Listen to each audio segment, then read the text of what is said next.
Hello friends, welcome to suggestive education. Suggestive এডুকেশনে সকলকে স্বাগত জানাই। এনটিপিসি 2025-এর জন্য যে আমরা জিকে কোশ্চেনগুলো প্র্যাকটিস করছিলাম প্রিভিয়াস ইয়ারের, তো আজকে আমাদের ইতিহাস সাবজেক্টের চ্যাপ্টার 9 হবে এবং আজকে আমাদের 4 নম্বর ভিডিও। চ্যাপ্টারের নাম হচ্ছে মৌর্য পরবর্তী যুগ। তো প্রথম কোশ্চেন হচ্ছে, কোন স্বদেশীয় ভারতীয় রাজবংশ তাদের শাসকদের প্রতিকৃতি সহ নিজেদের মুদ্রা জারি করেছিল? তো এখানে অ্যান্সার হচ্ছে অপশন সি, সাতবাহন রাজবংশ। সাতবাহন রাজবংশ তাদের শাসকদের প্রতিকৃতি সহ মুদ্রা জারি করেছিল।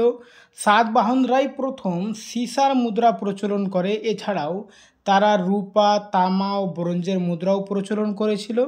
এই রাজবংশটি ছিল সিমুক কর্তৃক প্রতিষ্ঠিত, অর্থাৎ এই রাজবংশটি প্রতিষ্ঠা করেছিলেন সিমুক এবং এদের রাজধানী ছিল প্রতিষ্ঠান।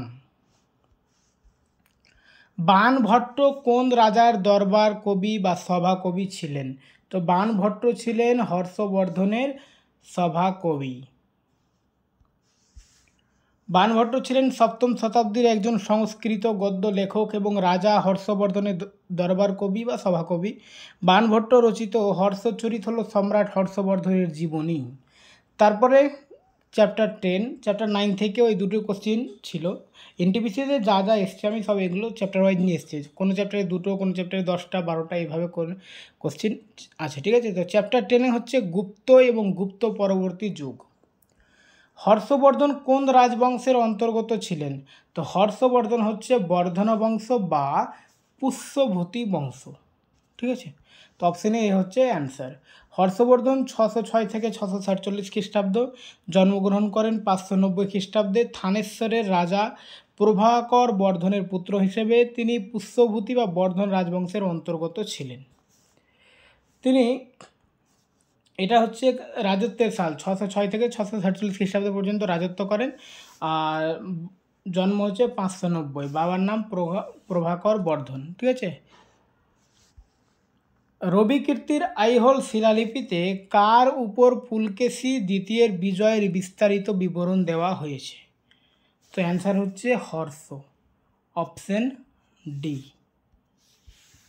রবিকীর্তির আইহোল শিলালিপিতে দ্বিতীয় পুলকেশীনের হর্ষবর্ধনের উপর বিজয়ের বিস্তারিত বিবরণ রয়েছে। নিম্নলিখিতদের মধ্যে কে হর্ষবর্ধনের শাসনকালে ভারতে এসেছিলেন?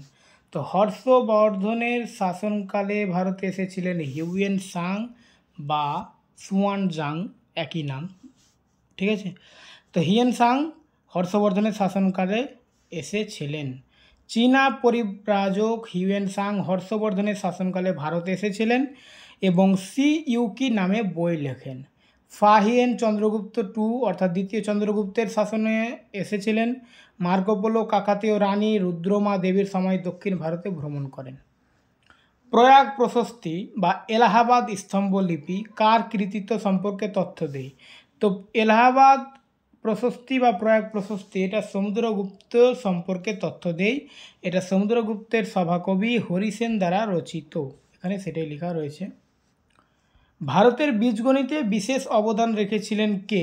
তো অ্যান্সার হচ্ছে আর্যভট্ট, অপশন ডি আর্যভট্ট। আর্যভট্টকে বীজগণিতের জনক বলা হয়। তিনি স্থানীয় মান পদ্ধতি, শূন্য, পায়ের প্রায় মান, ত্রিকোণমিতি ও অসীম সমীকরণ নিয়ে কাজ করেন। হর্ষবর্ধনের সভাকবি ছিলেন কে? হর্ষবর্ধনের সভাকবি বাণভট্ট। কোশ্চেনটা জাস্ট উল্টে রিপিট হয়েছে। চন্দ্রগুপ্ত টু অর্থাৎ দ্বিতীয় চন্দ্রগুপ্তের সভার নবরত্নদের মধ্যে একজন কে ছিলেন? তো দ্বিতীয় চন্দ্রগুপ্তের সভায় নবরত্ন অর্থাৎ 9 জন রত্ন, 9 জন মানে কবি ছিলেন।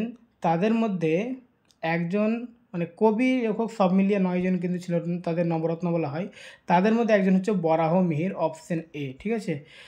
চন্দ্রগুপ্ত টু বিক্রমাদিত্য যাকে বলা হয়, এর সবাই বরাহ মিহির সহ 9 জন পণ্ডিত ছিলেন যাদের বলা হতো নবরত্ন। তাদের মধ্যে আরেকজন বিখ্যাত হচ্ছেন কালিদাস। কালিদাস দ্বিতীয় চন্দ্রগুপ্তের নবরত্নের একজন। কাকে ভারতের নেপোলিয়ন বলা হয়? ভারতের নেপোলিয়ন বলা হয় সমুদ্রগুপ্তকে। সমুদ্রগুপ্তকে তার অসাধারণ সামরিক জয়গাথার জন্য ইতিহাসবিদ ভিনসেন্ট স্মিথ ভারতের নেপোলিয়ন বলেছেন। হর্ষবর্ধনের শাসনকালে কে ভারতে এসেছিলেন? তো হর্ষবর্ধনের শাসনকালে হিউয়েন সাং ভারতে এসেছিলেন। কোশ্চিন এটা রিপিট হয়েছে। প্রাচীন ভারতের অন্যতম গুরুত্বপূর্ণ শাসক চন্দ্রগুপ্ত টু এর কন্যার নাম কি ছিল? তো তার কন্যার নাম ছিল প্রভাবতী গুপ্তা। প্রভাবতী গুপ্তা ছিলেন চন্দ্রগুপ্ত টু এর কন্যা এবং তিনি দক্ষিণ ভারতের বাকাটক রাজা রুদ্রসেন টুকে বিবাহ করেছিলেন। পঞ্চতন্ত্র কাহিনী রচয়িতাকে? বিষ্ণু শর্মা। বিষ্ণু শর্মা হচ্ছেন পঞ্চতন্ত্র কাহিনীর রচয়িতা। আচ্ছা, এই বিষ্ণুগুপ্ত এটা হচ্ছে চাণক্য, ঠিক আছে? চাণক্যের আর একটা নাম হচ্ছে বিষ্ণুগুপ্ত। বিষ্ণু শর্মা পঞ্চতন্ত্র গ্রন্থের রচয়িতা। পঞ্চতন্ত্র হলো প্রাচীন ভারতের এক অন্তর্গত পশু নির্ভর নীতিকথার সংগ্রহ, যা মূলত সংস্কৃত ভাষায় লেখা হয়েছিল। এটি প্রায় 200 খ্রিস্টপূর্বাব্দে রচিত হয় এবং এটি বিশ্বের অন্যতম প্রাচীন গ্রন্থ। এই গ্রন্থটিকে নীতিশাস্ত্র বলা হয়, যার অর্থ জীবনযাপনের সঠিক পথের জ্ঞান প্রদানকারী গ্রন্থ। নিচের কোন রাজবংশের শাসকরা তাদের কীর্তি প্রশস্তিতে লিখতেন? তো এখানে অপশান রয়েছে রাজপুত, গুপ্ত, মুঘল রাজবংশ, খলজি বংশ। তো অ্যান্সার হচ্ছে গুপ্ত রাজবংশ। গুপ্ত রাজবংশের শাসকরা তাদের কীর্তি প্রশস্তিতে লিখতেন। একটি বিখ্যাত প্রশস্তি হলো হরিসেন রচিত সংস্কৃত কবিতা বা সমুদ্রগুপ্তের প্রশংসায় লেখা, সেটা হচ্ছে এলাহাবাদ প্রশস্তি, আমরা যেটা পড়লাম। এটি 4th শতাব্দীর দিকে রচিত হয়েছিল এবং প্রয়াগরাজে অশোক স্তম্ভে খোদিত আছে। গুপ্ত সাম্রাজ্যের নিচের কোন রাজা ছিলেন একজন দক্ষ বীণা বাদক? তো বীণা বাজাতেন কে? সমুদ্রগুপ্ত। তার মুদ্রায় তাকে বীণা বাজাতে দেখা গিয়েছে। সমুদ্রগুপ্তকে ভারতের নেপোলিয়নও বলা হয়। তিনি কবিরাজ, অশ্বমেধ প্রাকমহ ও পরম ভাগবত উপাধি ধারণ করেছিলেন। তিনি একজন দক্ষ বীণাবাদক ছিলেন এবং তার মুদ্রায় তাকে বীণা বাজাতে দেখা যায়। ভারতের ইতিহাসে কোন সময়কালকে সোনালী যুগ বলা হয়? গুপ্ত যুগটাকেই সোনালী যুগ বলা হয়। গুপ্ত যুগকে ভারতের ইতিহাসে সোনালী যুগ বলা হয়। এই সময় সাংস্কৃতিক ও বৈজ্ঞানিক ক্ষেত্রে অভূতপূর্ব অগ্রগতি হয়। গুপ্ত সাম্রাজ্য 319 থেকে 550 খ্রিস্টাব্দ পর্যন্ত বিস্তৃত ছিল। আসলে সালটা হবে 320, ঠিক আছে? 319টা ভুল না, কিন্তু বেশিরভাগ বইয়ে 320 লেখা থাকে, ঠিক আছে? নালন্দা বিশ্ববিদ্যালয় কোন ভারতীয় শাসক প্রতিষ্ঠা করেন? তো নালন্দা বিশ্ববিদ্যালয় প্রতিষ্ঠা করেছিলেন কুমারগুপ্ত ওয়ান। কুমারগুপ্ত ওয়ান নালন্দা বিশ্ববিদ্যালয় প্রতিষ্ঠা করেন। এটি বিহারের নালন্দা জেলায় অবস্থিত। হিউয়েন সাংয়ের সময় শিলভদ্র এই বিশ্ববিদ্যালয়ের উপাচার্য ছিলেন। 1193 খ্রিস্টাব্দে বখতিয়ার খলজি এটি ধ্বংস করেন। ভুক্তি, ভোগ, বিষয়, ভিত্তি ও মণ্ডল কী ছিল? তো ভুক্তি, ভোগ, বিষয়, ভিত্তি ও মণ্ডল এগুলো ছিল গুপ্তযুগে, ঠিক আছে? গুপ্তযুগের প্রশাসনিক বিভাগ। গুপ্তযুগে রাজ্যকে ভুক্তি, ভোগ, প্রদেশ, বিষয় ইত্যাদিতে ভাগ করা হতো। বিষয় প্রধানকে বলা হতো বিষয়পতি। বিষয়কে আবার নগর ও গ্রামে ভাগ করা হতো। ভিত্তি ছিল বিষয়ের একটি অংশ। গ্রামের আরও ছোট একক ছিল অগ্রহার ও পট্ট। চন্দ্রগুপ্ত ওয়ানের পর কে গুপ্ত সিংহাসনে আরোহণ করেন? চন্দ্রগুপ্ত ওয়ানের পর সমুদ্রগুপ্ত 335 খ্রিস্টাব্দে সিংহাসনে আরোহণ করেন। তারপরে চ্যাপ্টার হচ্ছে চ্যাপ্টার 11, দক্ষিণ ভারতীয় রাজবংশ চোল, চালুক্য, পল্লব এবং সঙ্গম। হৈসল রাজবংশের রাজধানী কি ছিল? হৈসল রাজবংশের রাজধানী হচ্ছে দ্বার সমুদ্র। হৈসল সাম্রাজ্য ছিল একটি গুরুত্বপূর্ণ দক্ষিণ ভারতীয় সাম্রাজ্য, যা এখানে দেখো 11 শতাব্দী থেকে 14 শতাব্দী পর্যন্ত আধিপত্য বিস্তার করেছিল। মূলত বর্তমান কর্ণাটক রাজ্যে এটা হৈসল রাজবংশের রাজধানী ছিল দ্বার সমুদ্র। নিচের কোন রাজবংশ দক্ষিণ পূর্ব এশিয়ায় নৌ বাণিজ্যিক অভিযান শুরু করেছিল? অপশান হচ্ছে চালুক্য রাজবংশ, গুপ্ত রাজবংশ, চেরা রাজবংশ, চোল রাজবংশ। অ্যান্সার হচ্ছে চোল রাজবংশ। চোল সাম্রাজ্য পূর্ব উপকূলে পেন্নার ও কাবেরী নদীর মাঝে বিস্তৃত ছিল। এই রাজবংশের প্রতিষ্ঠাতা ছিলেন বিজয়ালয়া চোল। নৌবাহিনী শুধু চোল নৌবাহিনী শুধু চোল সাম্রাজ্যের নয়, বরং ভারতের অন্যান্য নৌশক্তিকেও অন্তর্ভুক্ত করেছিল।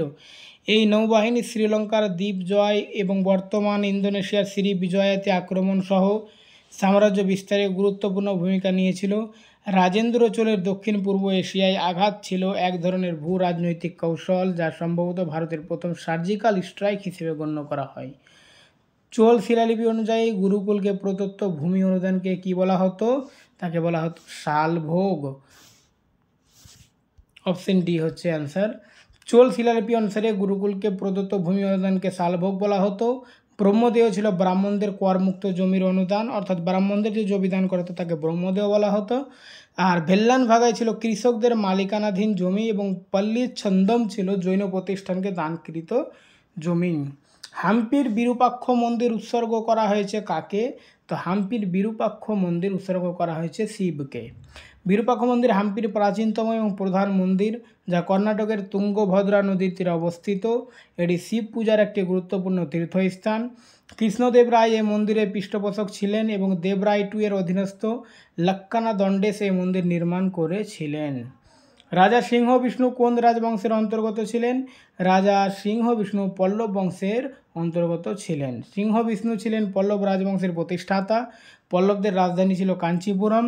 এই রাজবংশের অন্য শাসকদের মধ্যে ছিলেন মহেন্দ্র বর্মন 1 আর নরসিংহ বর্মন 1। কিরাতার্জুনীয়ম এর লেখক ভরবী ছিলেন সিংহ বিষ্ণুর সভাকবি। পুলকেশী 1 এবং পুলকেশী 2 কোন রাজবংশের অন্তর্গত? তো এনারা হচ্ছেন চালুক্য বংশের অন্তর্গত, ঠিক আছে, অপশন বি। পুলকেশী 1 এবং পুলকেশী 2 ছিলেন চালুক্য রাজবংশের অন্তর্গত। এই রাজবংশের অন্যান্য শাসক ছিলেন কৃতিবর্মন, বিক্রমাদিত্য, বিনয়দিত্য, বিজয়দিত্য। চালুক্য রাজবংশের প্রতিষ্ঠাতা ছিলেন জয়সিংহ। নিচের কোন চোল রাজা সর্বশ্রেষ্ঠ হিসেবে পরিচিত? কারিকল।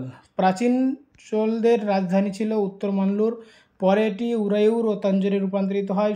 করিকাল ছিলেন চোলদের সবচেয়ে শক্তিশালী শাসক, যিনি পাণ্ডব চেরা সহ 11 জন রাজাকে পরাজিত করেন এবং কাবেরী নদীর তীরে পুহারপট্টন বা কাবেরীপত্তনম শহর স্থাপন করেন।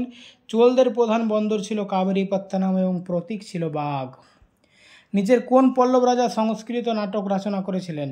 তো সংস্কৃত নাটক রচনা করেছিলেন মহেন্দ্র বর্মন 1, ছিলেন পল্লব রাজবংশের একজন শাসক। তিনি সংস্কৃত নাটক মাতবিলাস প্রহসন ও ভাগবদজ্জুক রচনা করেছিলেন।